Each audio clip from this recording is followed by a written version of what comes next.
The వో of God. ఈ video చివరి వరకు చూడండి. దేవుని ఆశీర్వాదాలు పొందండి. దేవుని నామములో మీకు నా హృదయపూర్వక వందనములు. మిమ్మల్ని, మీ కుటుంబమును దేవుడు బహుగా ఆశీర్వదించునుగాక.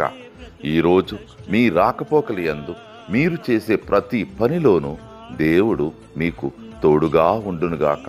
మీరు ఊహించిన అద్భుతాలు, ఆశ్చర్యకార్యాలు ఈరోజు మీ దేవుడు నీ జీవితంలో చేయునుగాక. ఈరోజు నీ దేవుడు నీతో మాట్లాడే మాట,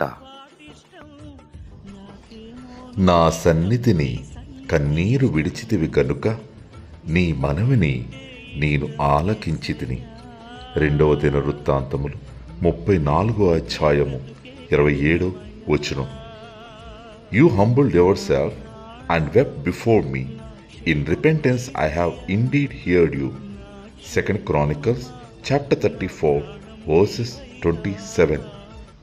గువ్వలకు గుళ్ళిష్టం, కోయిలకు పాటిష్టం, నాకేమో నువ్విష్టం, నీ సన్నిధి ఇష్టం, నువ్వంటే ఇష్టం యేసయ్యా.